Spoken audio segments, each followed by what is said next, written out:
Mesdames, Messieurs, bonsoir. Bienvenue dans NCTV Actu. Voici les titres.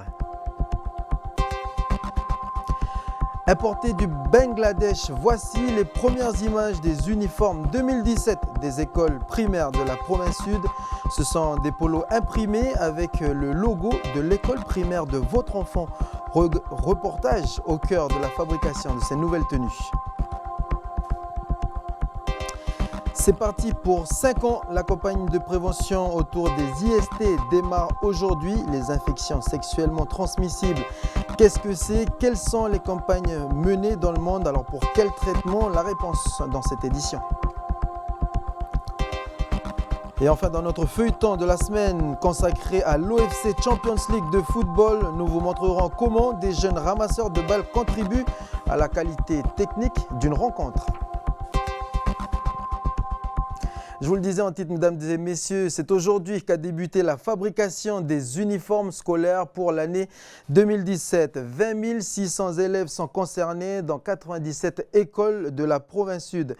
Alors, les livraisons dans les écoles sont prévues pour la dernière semaine de mars et la 3e semaine d'avril, donc juste après les petites vacances d'avril. L'INSEE Ouamo se trouvait au cœur du flocage et de l'imprimerie justement des nouvelles tenues. On regarde. Voilà, alors là on est sur le poste de chargement. L'opérateur va installer les polos sur la première jeannette de la machine en réglant la position du polo avec les guides laser. Grâce à cette machine, l'entreprise produit 6 000 à 6 500 polos par jour. Là on a un premier logo qui est imprimé. Voilà. L'entreprise a 5 semaines pour produire 140 000 polos et 29 000 polaires et kawé pour les 20 600 scolaires de la province sud. Pour honorer cette commande, l'industrie a dû également renforcer son équipe de 18 ouvriers supplémentaires et mettre en place un rythme de travail en conséquence. Pour mener à bien ce marché, on va être obligé de travailler en 3 lits. 3 équipes qui vont travailler l'une de 6h à 14h.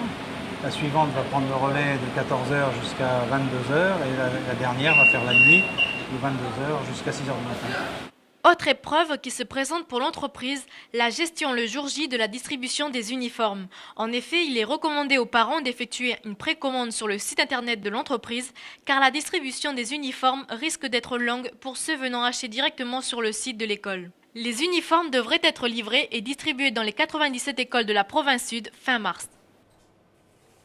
L'actualité en bref dans l'éducation, c'est aussi ce communiqué du vice-rectorat. Alors je cite, à l'issue de la commission d'affectation 3e tour qui s'est tenue ce vendredi, de nouvelles décisions d'affectation ont été prises. Alors les élèves nouvellement affectés seront contactés directement par les établissements. Des places sont encore vacantes en seconde professionnelle et en CAP.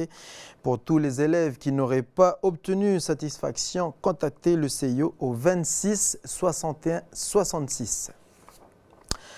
La Fédération Industrie de l'USTKE mobilisée devant la FINC, la Fédération des Industries de Nouvelle-Calédonie, il réclame plus de transparence dans l'élaboration des grilles salariales.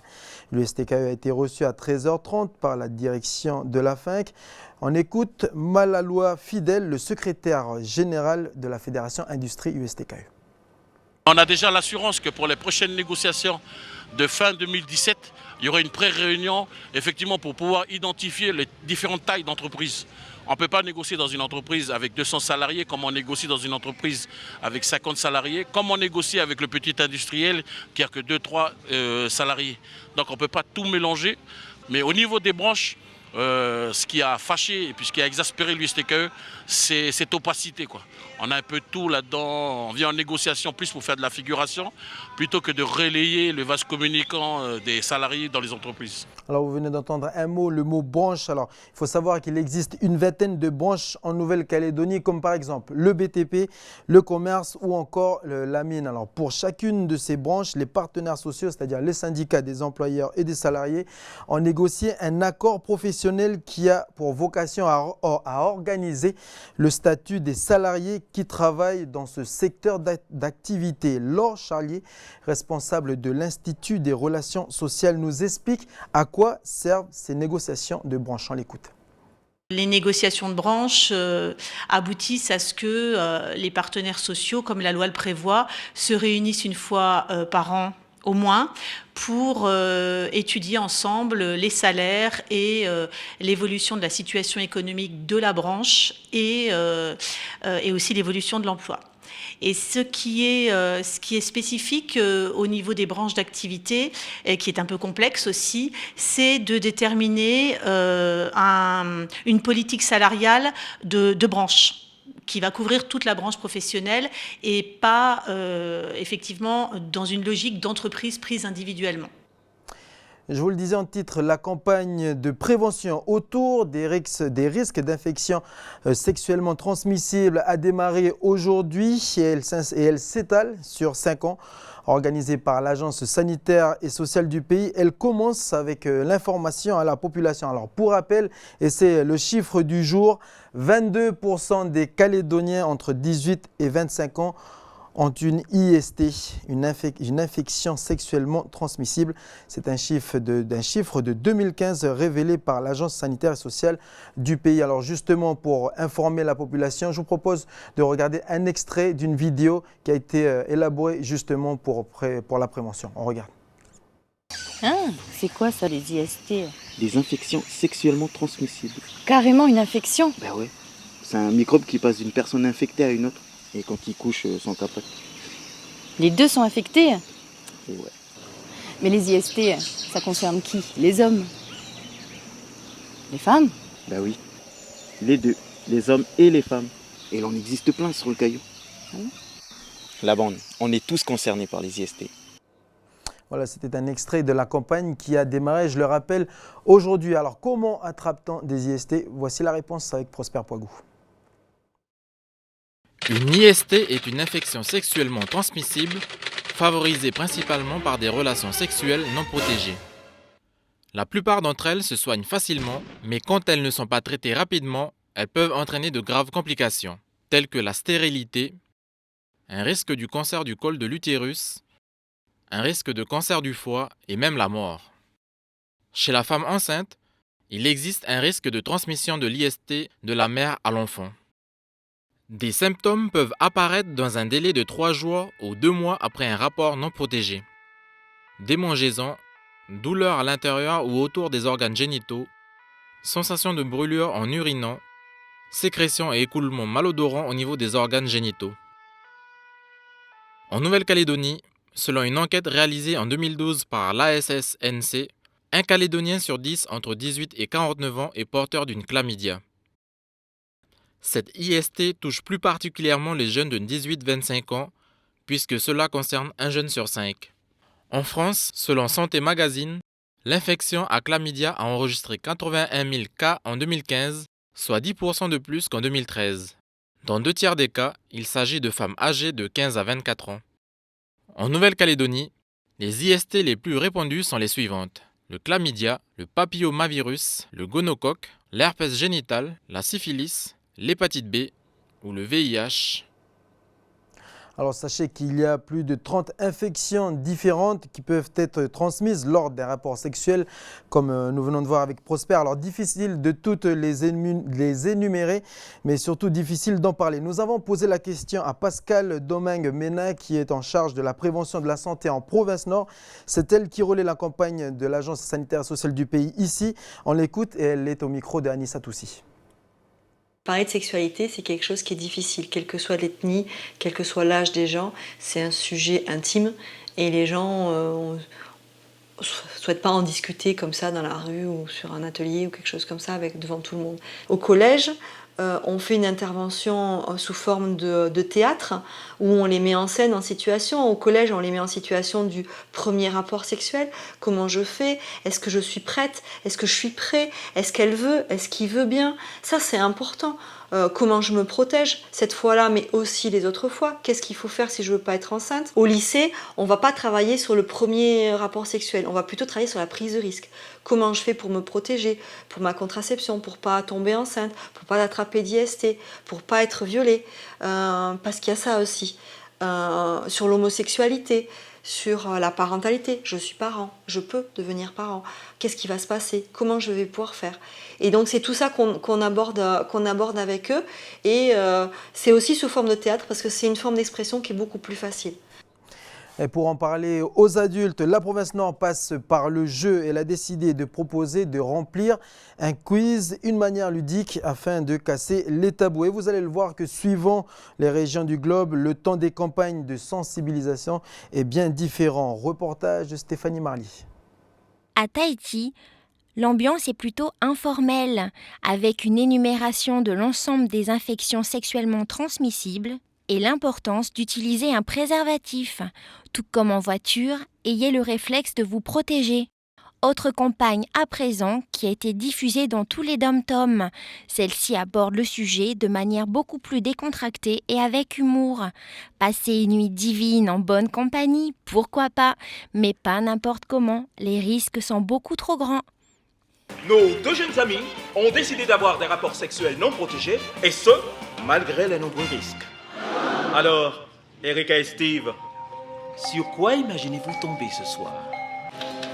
Quel suspense! VIH? Infection sexuellement transmissible? Grossesse non prévue? Erika et Steve, vous risquez tout ce soir. Capote? Capote. C'est vrai que c'est une manière bien plus ludique de ce que l'on propose ici au pays. Voilà ce que l'on pouvait dire par rapport à ce dossier consacré aux IST. On enchaîne avec l'actualité et puis on va parler de sport et de football. Ce week-end se jouaient les premiers matchs de l'OFC Champions League. Alors la prestation des clubs calédoniens est assez satisfaisante après la victoire de l'AS Magenta samedi soir contre le club samoan de Lupe Ole Swaga. Eh bien le match nul de Yingen Sport, 1-1. Les joueurs de Félix Tagawa avaient pourtant ouvert le score grâce à un pénalty transformé par Bertrand Caille à la 70e minute. Et puis les Fidjiens de bas ont égalisé avec Tiwa dans les arrêts de jeu. Après un cafouillage dans la surface, rien n'est perdu pour les Bleus. Je vous propose de regarder le classement du groupe B, c'est-à-dire le groupe de Yingen Sport.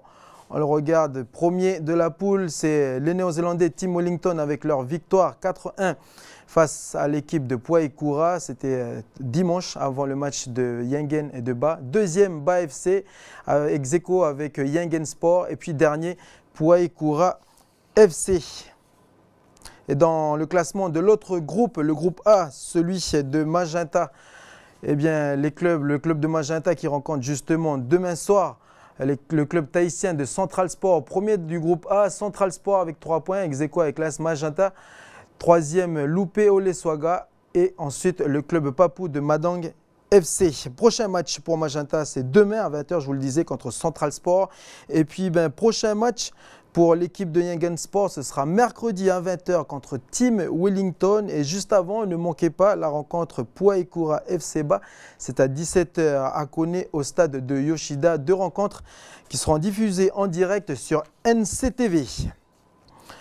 On enchaîne et c'est l'heure de retrouver notre feuilleton de la semaine. Il est consacré à l'OFC Champions League et ce soir, nous vous proposons de suivre une famille du football visible sans être vue par le public. Alors pourtant, ces hommes-là, enfin je veux dire ces petits jeunes qui sont autour du terrain, eh bien ce sont les métronomes d'un match de football. Nous avons suivi une équipe de jeunes ramasseurs de balles lors du match Puaikura Team Wellington. Ils devaient être 13, mais 3 ont déclaré forfait. Changement tactique du coup, avant le coup d'envoi de la rencontre, c'est le feuilleton de la semaine. On regarde.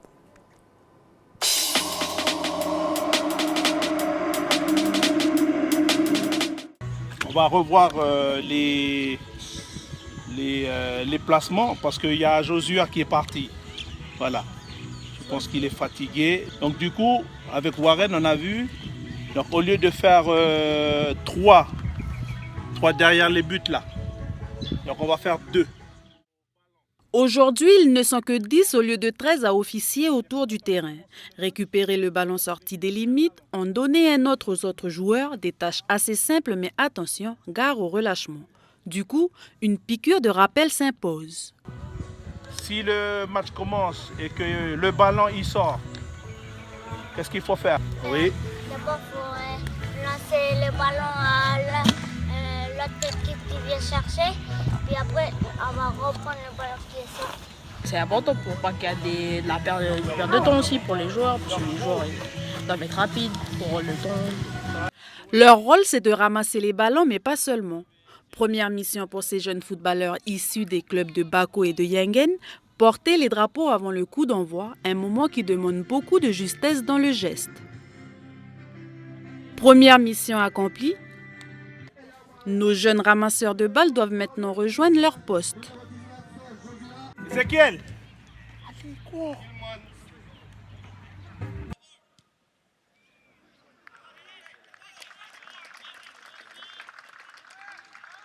Ici, on voit que le gardien néo-zélandais veut accélérer le jeu.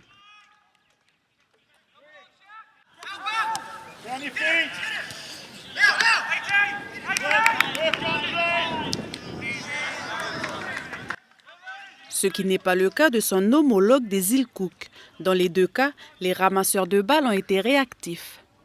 Et si le ramasseur de balles est assez réactif, s'il voit qu'il peut amener une action dangereuse, le fait de donner le ballon, qui peut accélérer le jeu, c'est un plus pour l'équipe déjà qui joue l'offensif. Et puis pour lui, après, c'est une satisfaction de participer. Il aura mis un peu sa main à la pâte pour participer au but ou à une action dangereuse.